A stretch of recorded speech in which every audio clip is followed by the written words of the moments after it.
Hi, my name is Kevin Tai, and this is the Malden Chamber podcast where we highlight the diamond sponsors of the Malden Chamber of Commerce. I am part of Three Circle Studio, a hedge up photography studio, and today we have the wonderful Hilda, which on a personal level is wonderful because she doesn't help run, she runs My Little Best Friends, which is a daycare center, and my child is in, so I'm really excited to talk to her about that. I'm going to have Dawn introduce herself, and then Hilda you can tell us your story, quick story as well to introduce yourself. So, sure. Donna. Yes. Hi all, Donna Jennycourt here, past president of the Malden Chamber of Commerce and co-host with my esteemed colleague, Kevin Tai, with the opportunity to really just interview all our diamond sponsors. And I think this is number 5. And we're just so excited to hear about Hilda Torres and her life and her mission of My Little Best Friends Early Learning Center. So we will pass it over to Hilda. Do you want to tell us a little bit about you and My Little Best Friends? And then we're going to hit you with lots of questions. Sure. Hi, everybody. My name is Hilda Torres. I am the executive director here at My Little Best Friends. And we've been in Malden since 2011. And we are very happy that the city help us to grow in our business. And even though that we start very, very, very small with only few kids, 5 to be exact, now we are at full capacity. We have a little bit more than 110 kids on daily basis. And we do have a lot of teachers. I think most of them, they are Malden residents. We help out single mothers that wanted to raise their kids and everything. We have a very big diversity, not only with the teachers, also with the students. And our center is always been special because we consider everybody part of our family. And as Kevin knows, he brings Oliver over here. And at the beginning, the kids, they are a little bit shy or they are sad and they miss the parents and everything. But once they start noticing the teachers and getting everybody to know, and they start warming up and feeling love and feeling part of the center as we speak. And we are very happy to be here, and I'm very happy to be interviewed by Donna and by Kevin, and I'm very excited to be here. That's fantastic. My son took 6 months to stop crying. I think that's about normal. And then now he's always like, I want to see Miss Sophie and Miss Jennifer and Miss Monica. And then he's like, the only way he doesn't get out of the house is because he doesn't want to put on socks. But once he puts on socks, he's ready to go. And we live in Malden. We walk to My Little Best Friends. He has 10 minutes, and it's always a welcome with Miss Tracy and Katie. And yeah. I think what a great way to start the day too. Walk into school. I mean, how much of a win is that? And who needs socks? Yeah. it's a rule. We got in trouble for not bringing socks in one time. And he was like, you need to bring in socks as a message. Yeah. Got it. Good to know. I didn't know there was a rule about socks. It is a safety. It's a safety issue because when they don't have socks, if they go for a walk, something can get inside the shoes. They can get hurt or anything like that. So socks and shoes are a must. Yeah. Not in my office. That's for the kids' safety. Yeah. Got it. Okay. We remove the shoes when the kids are sleeping because we always have to be ready just in case of a fire drill. So the kids, they need to go to sleep with shoes and socks. Yes. So you have an amazing team of people, and the kids love it. And I don't hear any negative things from any parents about the school, and they love the teachers. And so, one of the first questions I really want to ask is like, what have you done to develop such a wonderful team of people at My Little Best Friends? I think being a mother, that helps a lot. And also what it helps me big time is that I start from the very, very bottom. When I start in education back in 1992, I start by cleaning toys and changing diapers. That was one of my first jobs, and it was not because I couldn't do anything else. It was because my English was really low, and also because I didn't have the education. A lot of people, they think that to work in a facility like this, you just come with nothing and then you start teaching. And it's not like that. You have to go to school. You need to get yourself educated. You need to know the basics of the child development in order to be able to assist the parents and to be able to really educate the kids at the same time that you are having fun. So that brings me to the level. Every time that somebody starts working with me, my first vision is like, that was me when I started. You know, I didn't have maybe the experience, I didn't have the education, but I have the love that you need to be able to be kind with these kids and with the parents.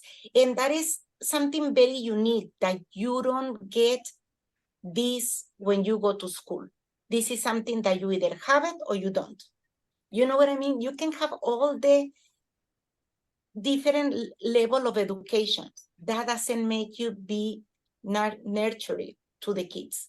You know, that doesn't make you being loved by the kids. And the kids, they are so smart that with a child, you cannot fake a smile because they know. Sometimes you can be like, hi, how are you? And they just give you a look like, because they know, they feel it. They feel when it's authentic. They feel when it really comes from your heart. And me understanding my employees and understanding the needs that they have kids as well, that they have a husband, that they have to come to work, but they have to clean and cook and do 100 things before coming into work. That is important because for me, I understand where they're coming from. And I understand that sometimes they are having a bad day. And I also understand that sometimes they just need a little piece of chocolate to make them smile. You know what I mean? And that's something interesting. This about an hour ago, I was going to the bathroom and I noticed one of my teachers was coming out of the bathroom and she was having a pain in her back. It looks like a sciatic or something. And I said, wait, I have the medicine. I run into my office, I got a medicine, and then I go in, she turned, pulled her pants down, and I put the medicine. That's the kind of boss that I am. You know what I mean? Because to me,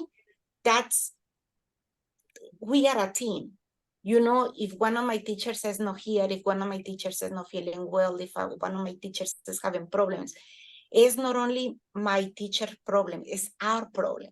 How we want to be able to resolve it, how we want to help her, that she needs to go home early, that she needs the resources. A lot of my employees, they are not good with computers. They are not good. Their English level is a little bit lower than mine.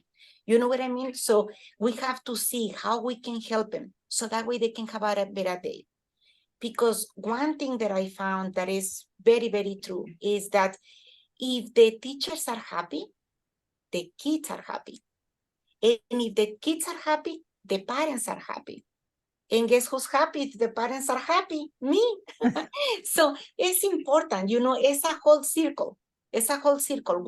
When they are doing a good job, they need to feel important. They need to feel rewarded. They need to feel like their job is important what they do. And a lot of times you don't see a lot of arts and crafts in the walls. You don't see a lot of things, but that means that they are going for a walk a little bit more often, or they are doing more activities hands-on, or they are spending more time one-on-one with one of the kids that maybe it's the first week that they are here, you know, or maybe there is issues at home and they need to dedicate that time to this particular child. So that is something that me being here every day, all day, is important for me to notice because I know when there is something that is going on and I need to step out and ask them like, what's going on? Do you need this? Do you need that?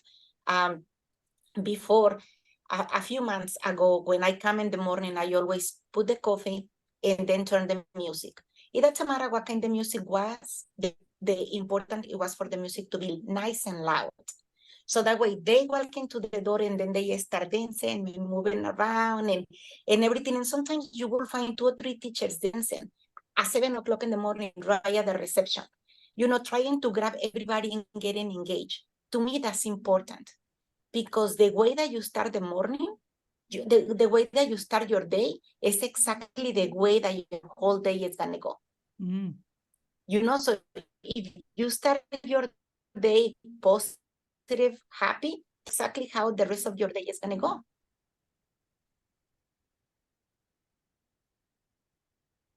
I think too, I just want to jump off on a couple of things that you said, Hilda, is when that music you talked about, right?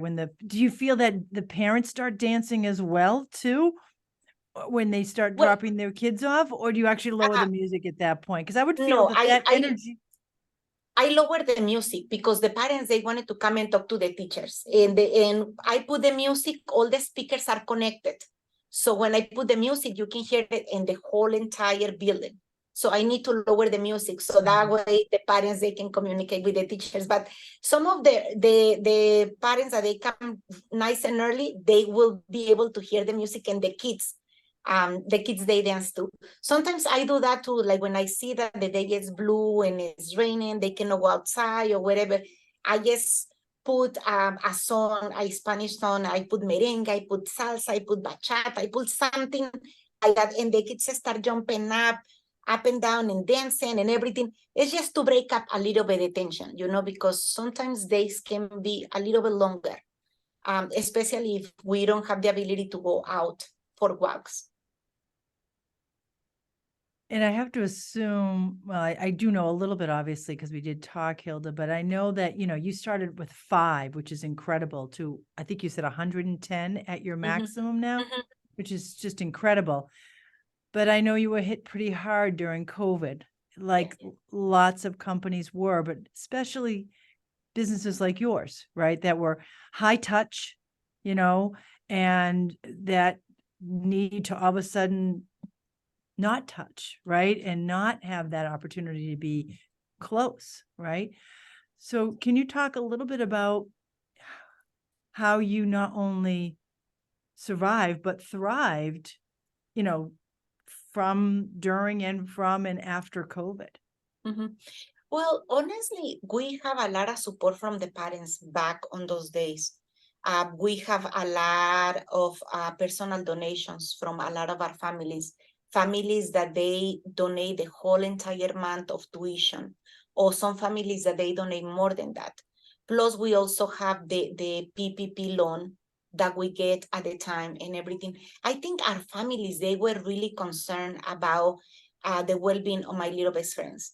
Because I think it's not only important for the community to be able to have my little best friends right in the heart of the city, but it's also important for the families that they work in Malden or they work in Boston, but they need to come and drop off the kids, 5 minutes away from home. So I think that little state of panic that is start going on between the parents and ourselves and everything make us, try to get resources for whatever we have or could, so that way we can stay working. It was hard at the beginning, but we get support, a lot of support from the families. Yeah, they were really afraid that we're not going to be able to survive, so they help us a lot. Yeah, but it was tough. You know what? It was the most difficult time. It was at the beginning when we just opened, that we have to choose from the families that they were full-time, from the families that they were part-time. Because if you remember back on those days, they didn't want the kids to get in and out. We have to keep all the teachers with the same kids, with the same teachers and everything. They didn't want it to have that much of the exposure from outside. So the kids that they were part-time, a lot of the part-timer kids, they go to other centers, or they go to with family members and stuff. So in order for us to don't bring these kids into the center to get the other kids sick, so we only have to keep the kids that they were full-time. And where those families, for the kids that they were not full-time, they struggle a lot because they didn't have any backup care. They didn't have anywhere else to bring the kids. But it was but it was a regulation from the Department of Early Education. It was nothing that we can do about it. We only can call back the full-time teachers and the full-time kids, not the part-time teachers or the part-time kids. That was tough. That was really tough. Yeah. I was just thinking, there's a lot of loyalty and trust and love and appreciation from the parents, and very different than a lot of other businesses that we have, where it's either with corporations or like one-time transactions or emergencies, like with Cataldo. You have wonderful teachers, but you also have families that really are loyal to My Little Best Friends. And I wonder, how is that for you? That was created, like something that's on a daily basis, something that is very sensitive to parents. Their kids are very, it's a big deal to them, right? Mm-hmm. So how is that like in terms of building that clientele and maintaining that relationship?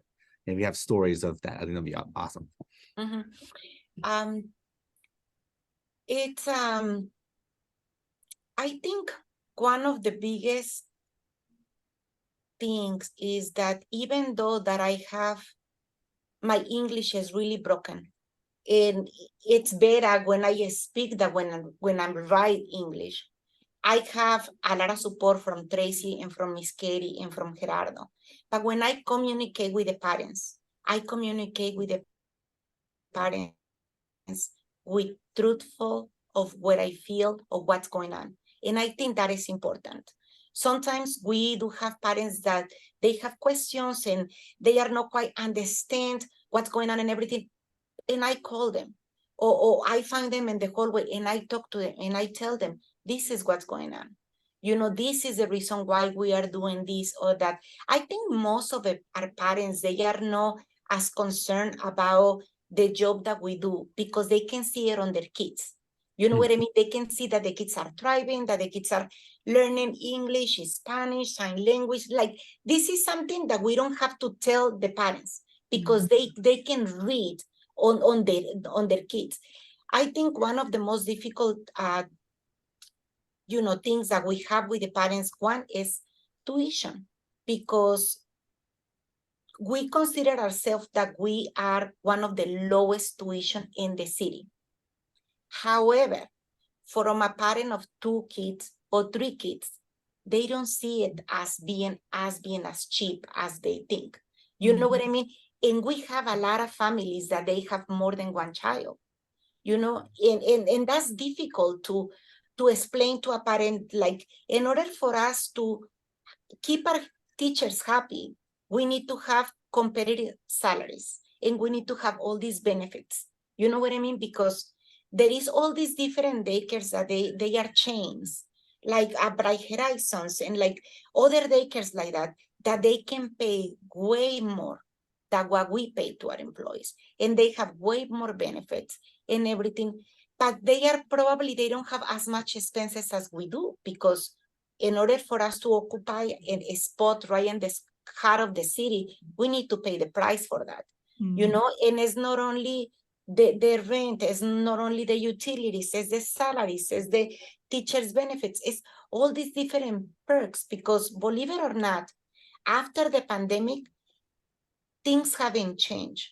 Like, now we really need to like grab our teachers and hold them like this. And the only way that we can hold our teachers like this is constantly give, the coffee, and we take them out to eat at the restaurant. And now we have this other benefit and this benefit, and helping them big time emotionally, as well as economic as well. So all this costs money. So when we increase the tuition, a lot of times we get parents that they are like, but why? So then I have to sit down with them and really break down all the expenses that we have and be like, listen, if we don't increase our tuition, we're not going to be able to keep the teachers that your child loves. In order for us to keep that teacher that make you so happy, we need to be able to be competitive with other centers in the city, and we have to be able to provide a safe home, not only for your child, but for all the other kids. and for the teachers as well. And I think that's usually more when there is a communication with the parents or a disagreement, it's most of the time it's just about the tuition. However, we do have families that they left Malden and they are in Saudi Arabia and they are in India and they are in China and they are in Mexico, Brazil, that they still do FaceTime with us and call us and show us their child and be like, look at my child is driving.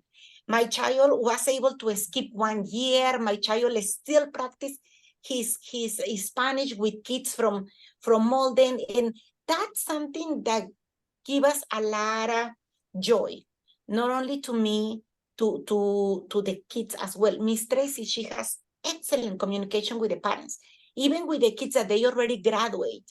She sends emails and she asks them, how was the first day of school? How are they doing? Are they happy with the teachers? Are they happy with the routine? Like, how can we help? If the teachers, they need any sort of information, Miss Katie, Miss Tracy, very quick, send information that they need and everything. So the parents, they know that they can count with us. If the kids are here or if the kids are out of here, they can still come and bring the child and they see the pictures in the hallway and they are like, oh, wow, do you remember when you were 2 months old, when you were 2 years old, when you were 3 years old, and see that a lot of the teachers that we have since the beginning is still here. That's a huge asset for our business. You know what I mean? Because they are not see the first child that born and was bring over here to the center. Now they are seeing the second child, the third child, and now the parents, they come and they say, oh, but I want my child to be with Miss Carrie, or I want my child to be with this teacher. Like, they already come and they pick because they know that they have the trust that it was built at the beginning with the teachers, because there is nothing more scary from a parent than to come and bring your child to a stranger. That is so difficult. That is so hard. It doesn't matter how old is your child, it's the same fear. It's the same fear. The child is fine. He's bye, mommy, bye, daddy. And the parents, they are crying because this child is walking away, and we understand this pain. We understand what they are going through, and we tell them, come back in an hour, give us a call, or we start sending pictures and everything. But you have no idea how many times we have to give a hug to a mom or a dad because they are leaving the baby or the toddler or the preschool, and they feel like their heart is broken because they cannot spend more time with them. And that's something really difficult. But also, it's also something priceless, because if you can go to work knowing that your child is okay, that your child is happy, that he's getting fed, that we are changing his diapers, that he's learning, that he's making friends, you are like, who cares how much I pay for daycare? As long as I'm happy, my wife is happy, we can go to work in peace. And that is important. And that is exactly the mission that we have. Me, as a working mother, I have to bring my kids to daycare when I just came from Mexico, and it was really difficult.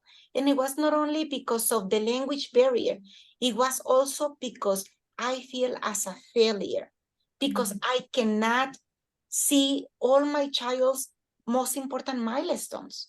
That's, as a parent, you are like, what am I doing? I'm going to work to make money, but I'm leaving my child for somebody else to educate. That's very sad. But I was very lucky to find teachers that I consider my friends, and that they love and care for my kids like if they were like their own, and that is exactly my mission. And that is exactly where I teach the teachers that they work with me.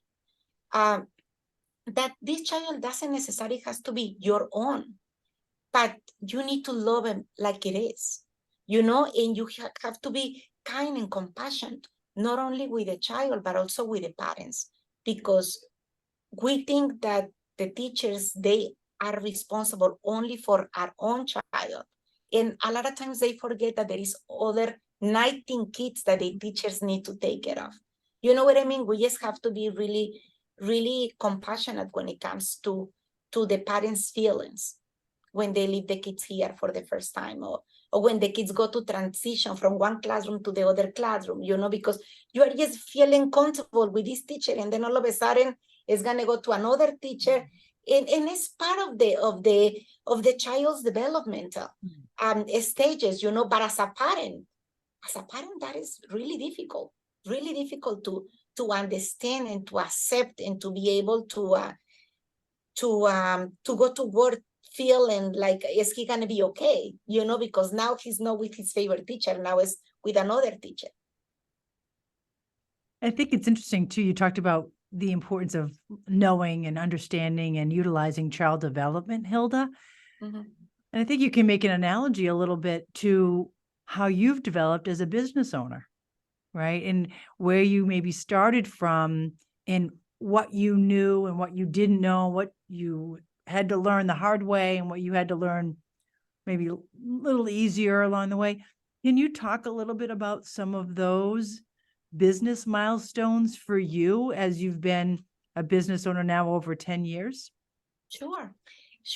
Well, you know, I start working as a teacher, then lead teacher. Then I help another person to open their own business. This was a parent that was working in the center. And we went and we start with a business in Medford. In this facility, I believe we have our capacity was about 47, 48 students. I was executive director, but like I say, I always have passion for what I do. I really, really consider the parents part of my family, and the kids like if they were my kids. I think coming from a family of 7, you know, I'm the oldest. I was always the person responsible for my kids and making sure that everybody was okay. So I take a lot of pride for what I do. So we start with this small business. We have like 20 plus employees and everything. And I am the same person that I am right now with you guys. Always very talkative, very friendly, always trying to see what else is out there. What else can we do for these families, for the kids? Are they learning enough? Do they need to do sports? Do they need to we need to do like different activities in the center and everything. So this small center in Medford start growing. And then we open another center in Woburn. And then we open another center in Chelsea. While she has these 3 centers, I start noticing that it was more. I needed more. I needed a place where the kids, they can learn Spanish, because for me it was really important that the kids, they are able to communicate in another language. And Spanish is a language that is important because the Spanish language is like the bones. When you learn Spanish, you can understand a little bit of French, you can understand a little bit of Portuguese, you can understand a little bit of Italian. Like you have an idea, a little concept of all these different language that play a big part with the Spanish words and sounds. So I talk about this with the owner of that center, and she was not interested because she said that, you know, kids, they should learn English because we are in America and everybody should be able to learn only English. And so we start talking about all the different ways that we can make these kids thrive, to learn more, because the first 5 years of the kids' life are the most important years of their life. But she didn't support my ideas or my goals. So I start thinking about it. What if I open a business, in a business where we can teach the kids other languages, a business where the parents, they come and they not gonna find an empty office, or they call and it's gonna be an answer machine that is gonna just be playing and playing. I wanted a business to form a business that it was more personalized. And I start talking to my primo Gerardo, my cousin Gerardo. And I start telling him these ideas, and he's like, but why you don't open a business? If you know all the ins and outs of the business, why you don't open a business? And I'm like, because I don't have the money. I have the experience. I have the education, I feel like I have the knowledge, but I don't have the money to start a business. So him and his wife, they have a savings, and they said, yeah, here is the money, open the business. And I thought that it's gonna be as easy as I'm telling you, because I have everything that I need to open a business. And we go to apply for our first loan, and they told us, we don't give loans to starters. You need to be in business at least for 15 months in order for you to be able to apply for a loan. So that was my first heartbroken, because I thought that you only need to have a good credit. We have the business plan, and we have the money. What else is there? There is nothing else that we need. And they say, no. So we start going to different banks and knocking doors and everything. And everywhere that we go, it was just pretty impossible. And then finally, we get the loan. We start looking for a building, and that was as hard as it is, because the buildings, in order for you to have infants, the buildings design, it has to be different, because you always have to be thinking about the safety of the babies. You know what I mean? It's not like if you have toddlers and preschoolers, it's a different story, because the toddlers and the preschoolers, they can run. In case of a fire, in case of emergency, you just got all the kids together and then you can run. With the infants, you need time to be able to put the babies in the cribs and to be able to take them out of the building. So that's a totally different ballgame. So we find this space, and we thought that it's going to be really easy, because this space, maybe you guys don't know, but it was a school in the past. So we thought that this space has all the requirements for the building inspector to ask just to come in and run the school. But the building inspector says that we need to do all these different constructions to be able to have that gap between the ceiling and the cover to be able to save all the kids and everything. So that was really tough. We went to City Hall. They told us that we need to bring an engineer, we need to bring an architect, we need to do all these different things in order for us to be able to open this business. And obviously we didn't have the money.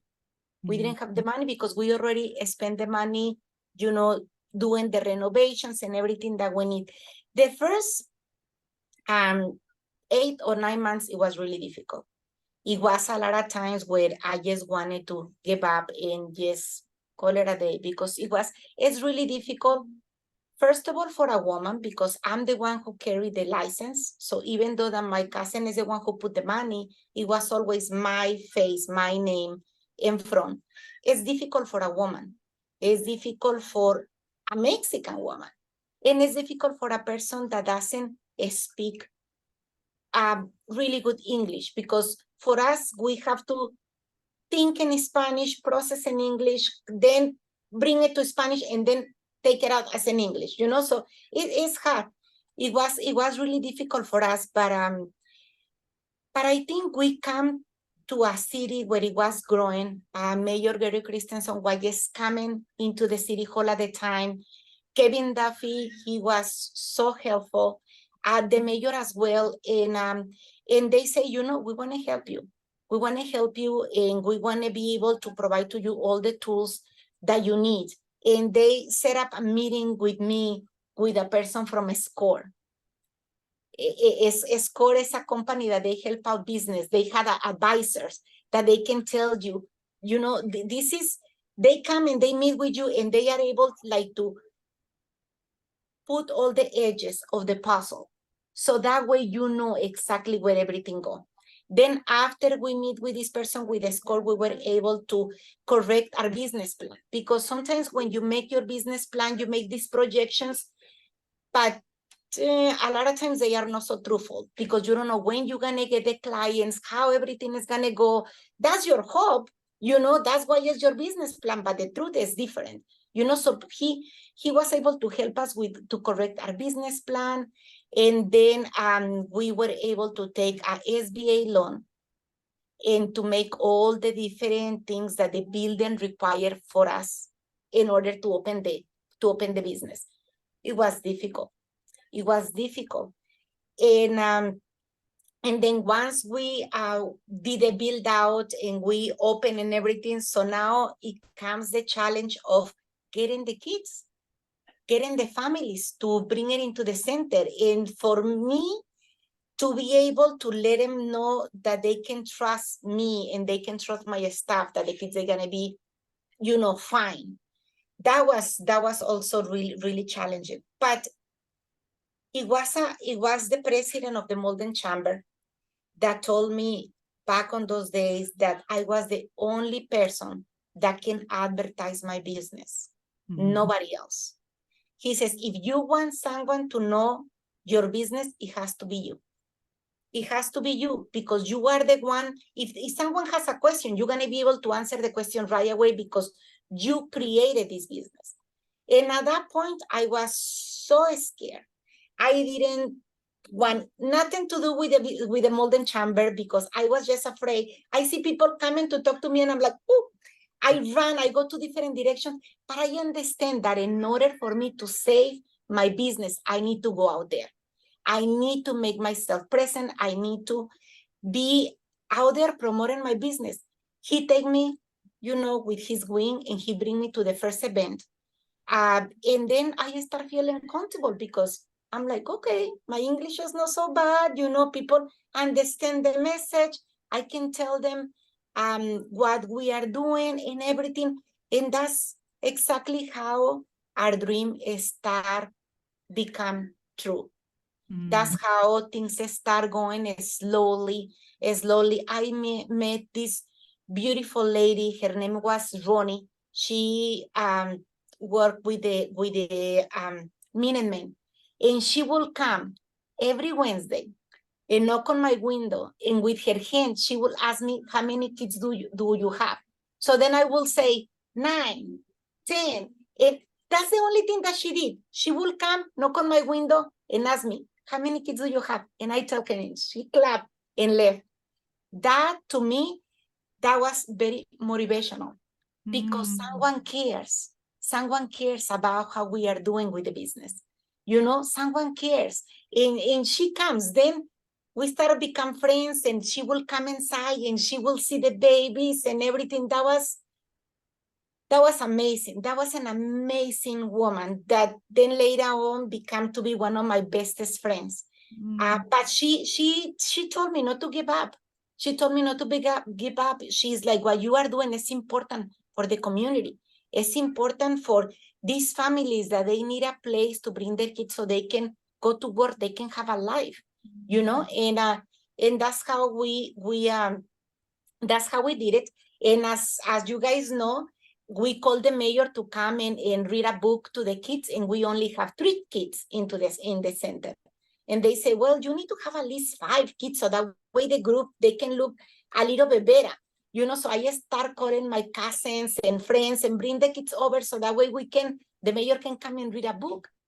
And the mayor came, did the ribbon cutting, and he read the book, and we start being part of the Malden Chamber.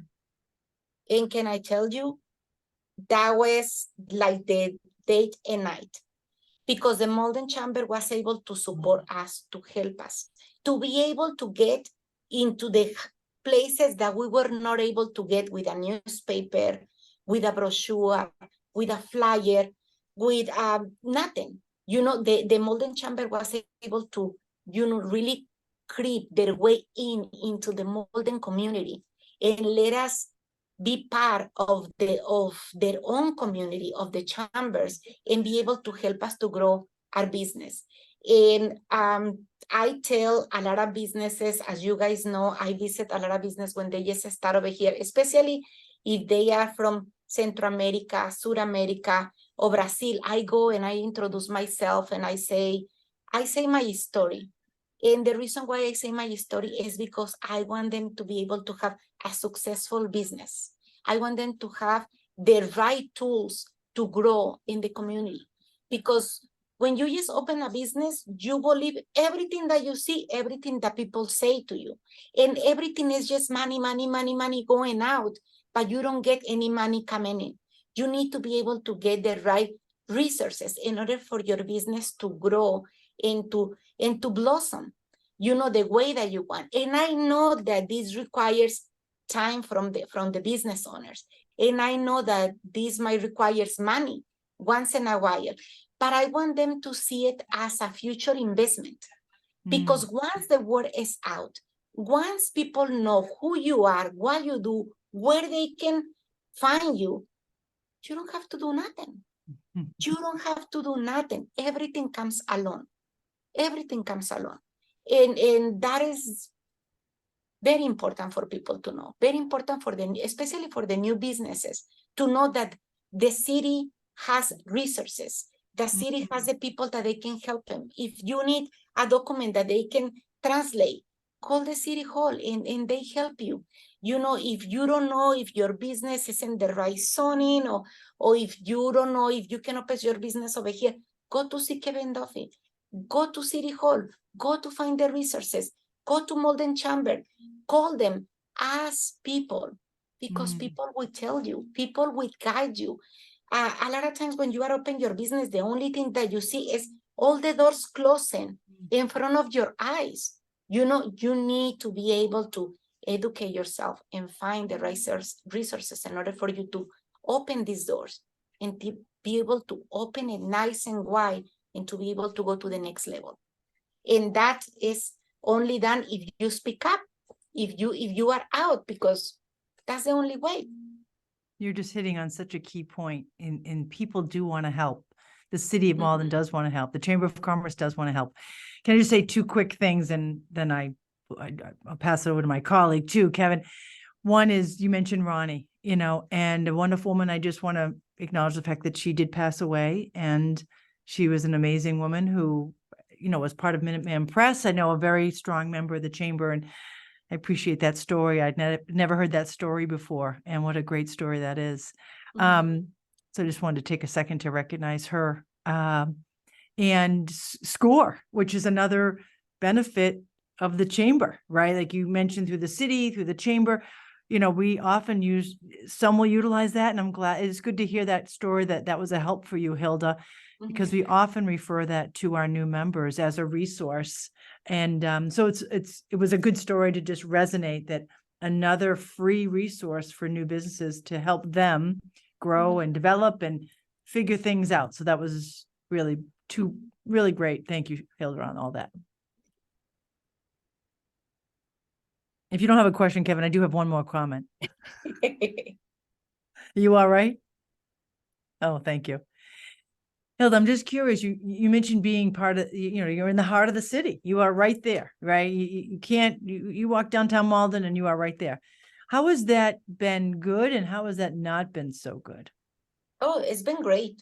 Oh, yeah. Being in the heart of Malden City is been great. In what ways? Because we are very accessible to everybody.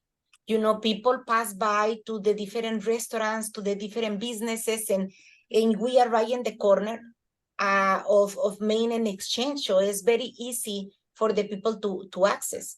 I don't think that I have any negative comment to the fact that we are in the heart of the city. I think the only thing is because, the rent is a little bit different that it will be if I'm like, in a little corner in another way, but it's very convenient for my staff. A lot of parents, they come in bikes, now they come in scooters, they walk over here. As Kevin knows, like, it's very convenient for the families, because we have parking right here at the front. We have the CBD garage in the back too. So a lot of families, they come, they drop off the kids, bring the car to the garage, and then they jump on the T. So it's very, very convenient for us. The only thing that we have to do, because we are in the heart of the city, is our security measures. They are a little bit stronger. Like Mm. nobody can come into the building unless that we open the door with the buzzer. We always have like the windows open in order for us to see who's coming in and out. All the parents, they need to enter through this front door, even though that we have another door in the back. It's just for security purposes, because we wanted to make sure that is the right people that comes into the building, and not just anybody can come in. You know, usually when somebody comes for information, we hold them right at the entrance. And then once we find out what is the reason why they are here, we give them an appointment for them to come back. And it's not because we cannot do like a quick tour. It's just because we wanted to make sure that we have a person that is gonna walk with these visitors, and it's gonna be somebody else making sure that we are close to the phone and we are close to the entrance. I mean, you never know. You know, you can see a nice couple coming into the building, but you don't know the real intention. So just for security, we need to make sure that we have that ability to have one person in the front while the other person is giving the tour to the new families. Something that it's a very unique business that you have, because you also are a family business as well. Your cousin was like, here's some money. let's go do this. And your daughter's running the front desk. And I remember you talking about like you really want to still keep it like a family business. And for those who do have family businesses as well, what are some of the two things, right? Of course, what are some of the struggles of that? Because it's always some kind of discussion, especially family lending people money. I'm assuming there's some kind of, there's still contracts or something. And the other is like, what are some of the lessons and benefits of running a business together as well? Because that's also something different. So I'd like to hear about that. To running a business with my cousin? Yeah. And you make it like anything. To running a business with my cousin is great. My cousin is my best friend. We grow up together. I honestly see him like a brother. A lot of people, they think that we are husband and wife, and I'm like, no, we are not husband and wife. He's my cousin. He is the person behind this masterpiece. Gerardo is the person who takes care of all the money, the budgets, everything. I am the one who is more like, my job is to make sure that Tracy is okay, the kid is okay, that the teachers are okay, that the parents are okay, that what else can we do to bring into the center, like all the different resources and advertising and all this kind of stuff. Gerardo, he's the person in charge of the money. He's the one to control that. But he is so smart that QuickBooks is just like a silly job for him. You know, he's really, really good with money and mathematics and budgeting and all this kind of stuff. I think one of the reasons to have an association or to have a business with a family is that you really need to have this line of what is your job and what is my job.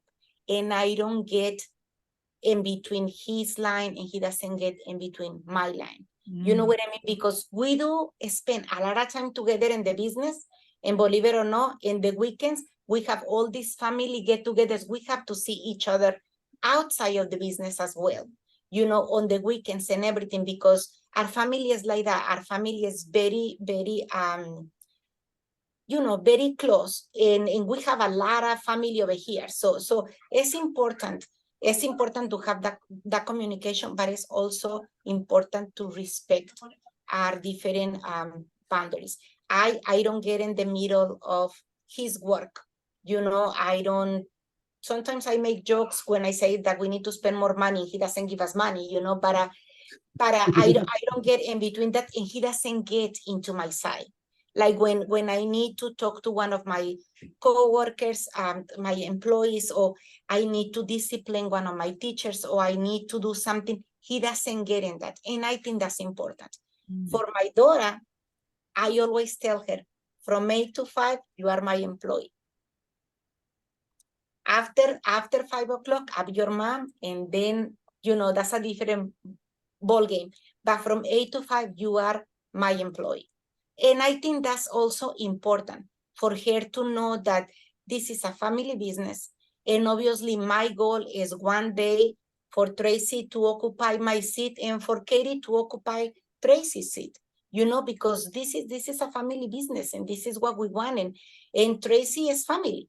Tracy is family. I've been working with Tracy since 2006, 2007. Like she's another Dora. She's my sister. She's the person that I go to every time that I'm a struggle or whatever. So to me, there is no difference.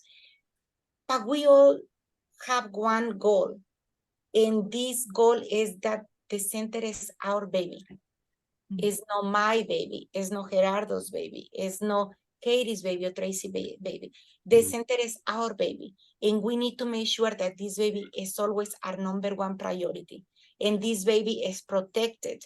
And this baby is safe. And they understand my vision. They understand the importance of greeting the parents in the morning. They understand the importance of taking care of a parent if a parent has any issues, any concerns, to be able to provide that information to the parents is really important. And by this, I'm not saying that we are perfect. Like a family, we always have, our differences and everything. But we always come along and we have our meetings and we struggle back and forth until we can come into the middle, and I always tell them, this is important not only for us, but also for the 30 employees that we have into the business. Because if we don't have my little best friends, these 30 employees, they have to go and start looking for another job somewhere else. And a lot of my best teachers, they've been with us for more than 10 years. And I wanted to see them growing older with me. I told them we want to start coming, a few years with our walkers and start coming into the buildings and everything with our walkers because I wanted to grow old with them. That's important to me. That's important to me. And I don't want the families to be struggling with the kids going to all these different centers. When I see that the parents are coming, with the bikes or with the scooters, and I'm like, they might live so close that they are walking with the kids like that. And to me, that's important. To be able to offer a secure home for the kids from the Malden community is important. That's very important. And I take my job really, really serious. I take my job really serious. I definitely and yeah, definitely see it very much appreciated. And I think a lot of the parents and everybody else does as well. And so we thank you for being a part of it and being part of the community in the city and it's contributing so much, just so much help. And now that we have the Fitzgerald Park right across the street, so now the parents in the afternoon, they go to the park, they order pizza, they have drinks in there, they mingle together, the kids, they continue playing and everything. To me, that is something very rewarding. To see that our families, they are creating relationship with other families and that they are friends outside of my little best friends, that's priceless. That is priceless. A lot of times I pass by and I try not to bother. I just say bye, try not to bother because I love to see that engagement. I like to see that friendship, that is not only the kids, the parents, they are friends outside of the center. That's very important because that's our job. That's our job is building this community, and building this family strong and they continue growing and everything. Sometimes they come and they are like, oh, this bag is for Susie. Can you please give it to Susie's mom or whatever? So I'm like, oh, that is so cute, that they are exchanging clothes or recipes of food or toys or whatever. That's great. That's great. So my best friends is the next venture for the parents. Oh yeah. Yes. That would be hilarious. Hey, it could be a senior daycare. Absolutely. Why not? Why not? Visiting the seniors later. I know there are a few trips that they're doing, and I just got messages. So they went to Stop and Shop recently, and my son now loves showing me the lobsters at Stop and Shop. and try to go into the back rooms. So that was a highlight of his week. And I know that they're going to see the senior centers and see them and give thanks to them. What other relationships have you built with other communities, community organizations in Malden? They also go to the bank. They go to see Fiona, and then Fiona has books for them to the East Cambridge Bank. Fiona has books for them, crayons and everything. They go to Stop and Shop. They go to the senior center. They go to the fire station. They go to the local parks. That's pretty much it. That's pretty much it, because the other business, they are too small for them to be able to go in. They also like to go across the street to the Bank of America, right there to the lobby. Usually that's where we go in case of a fire drill. So now they are very familiar with the people from the building, because when they see the kids, they come out and they say hi and everything. But the kids, they love to go for a walk. They love to go to the parks that they are around the center. And a lot of times we tell the teachers not to allow the community to take pictures of the kids, because we need to have the consent from the parents. And we tell the kids not to talk one-on-one to the people in the streets, because we also have to teach the kids not to talk to strangers, but they can wave hi, they can say bye, they can smile, and they can interact with people that they are passing by, as long as they don't let it rope. I know that the Bank of America building also frequently has an art gallery in that lobby area. So it's kind of a Malden Arts, and Gallery 57 usually has. So that's kind of another opportunity to kind of different exposure, right? Yes, yes. Kind of see some of that art. So that's pretty cool too, Hilda. Yes. Very fun. Okay, cool. I love this, and I feel like we can talk we actually I remember doing your photographing. We were together for like a couple of hours already, so this is like hour number 4 or 5. You probably got all your answers the first time around, Kevin. Yeah, that's also kind of why I was like, oh, that's great. More questions.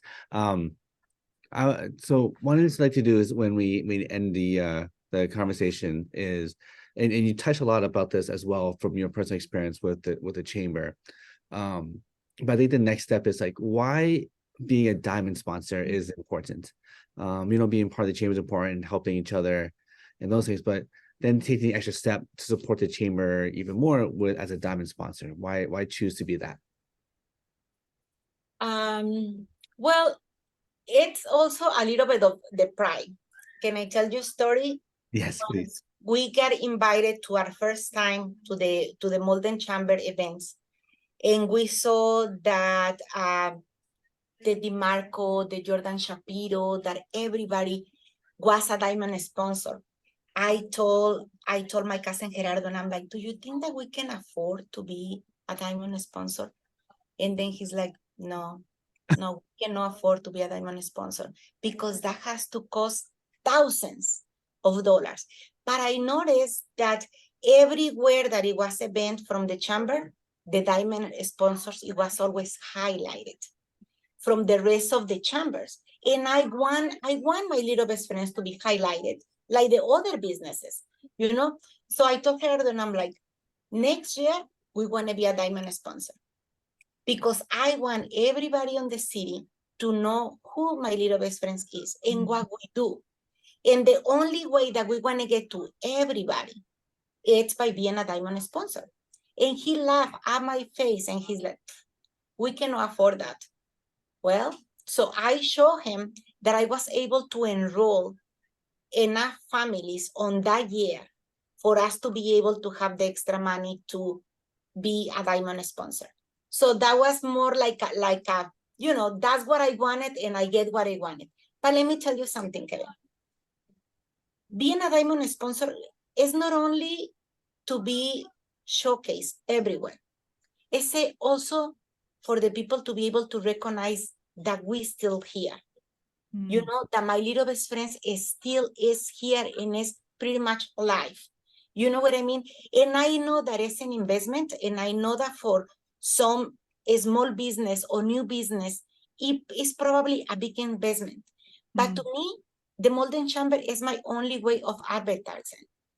I don't do anything else. Since I joined the Malden Chamber of Commerce, I don't do any other advertising. So if I don't do any other advertising like brochures, anything. So if I don't do any other advertising to pay for my dues as a chamber and to pay for the diamond sponsor is nothing, nothing for all the advertising that I get. Being a diamond sponsor is not only important because I have free ticket for me and my cousin to go to every event, but we are also in the first page every time that they do any sort of advertising as well. So that's the reason why it's so important. It's important not only to be able to contribute with the Malden Chamber, but it's also to be a family, to be part of the Malden Chamber as well. And that's the reason why we choose to be the diamond sponsor. We also have our banner right here in the city as well, because we want the city to know that we are part of the community, you know, and being a sponsor, that's exactly what it is. You are being part of the community. You are supporting the chamber, the new business and everything, because the chamber does a lot of things for the new businesses, for the business that they are already in the city. And all this costs money. And this money has to come from somewhere.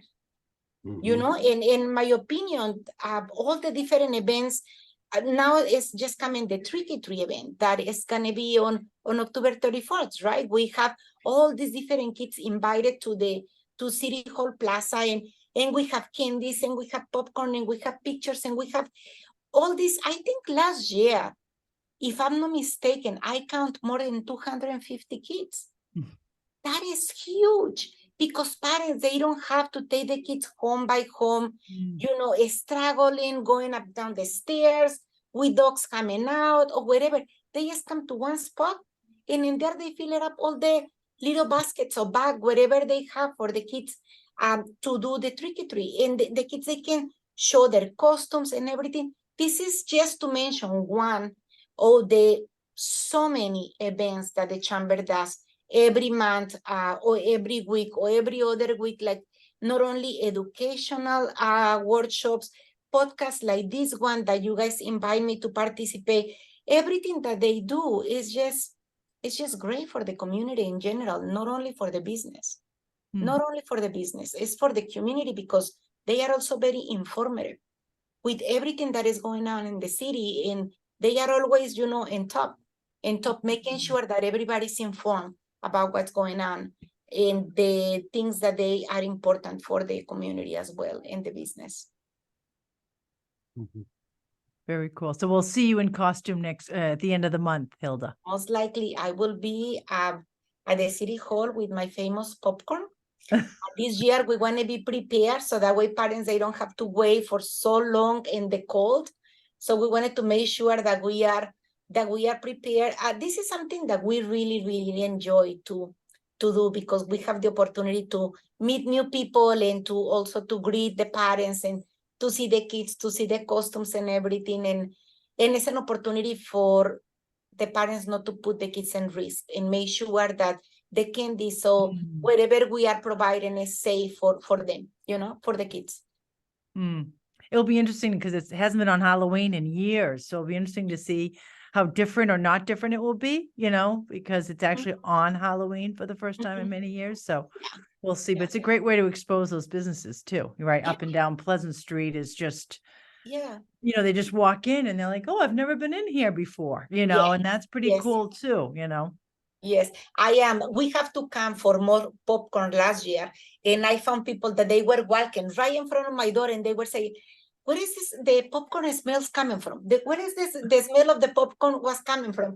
But it was right here, and I told them, "Oh, you have to go around, then go to from Pleasant Street and everything." And it was just so funny to see how the smell of the popcorn, you know, it was so strong that it was calling everybody to come to City Hall Plaza, you know, to be able to enjoy that. I really hope that the businesses that they see this podcast, they really take my advice and to join the Malden Chamber. And like I say, it's not because I'm part of the Malden Chamber. It's not because I know what they do.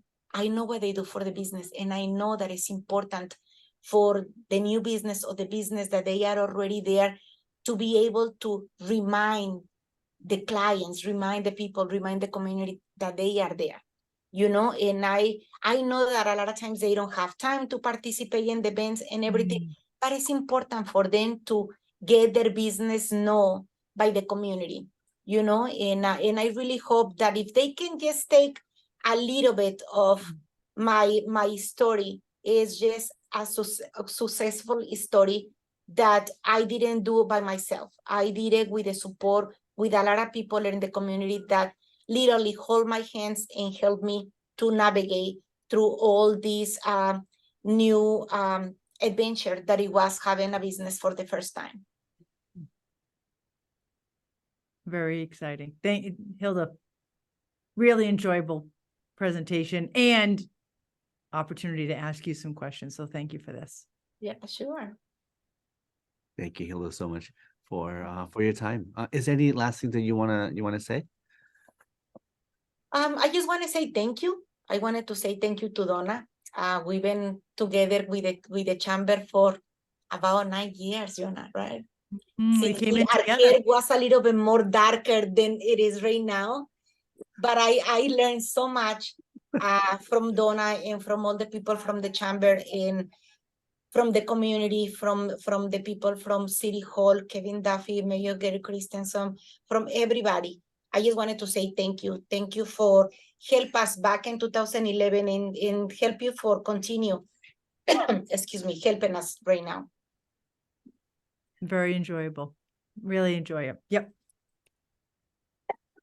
Sorry. Okay, we'll wrap it up at this point. Thank you for your time again, Hilda, and we'll see you definitely at the end of the month. Thank you so much, guys, for your time, and thank you for inviting me to this podcast. I was very nervous, I'm not gonna lie, but you guys were so good that it really makes me feel like I was just talking with really good friends and yes, going back and forth with my different adventures right here in the city of Malden. And you've had some great adventures, Hilda. Thank you both. All right. Bye, y'all. Bye.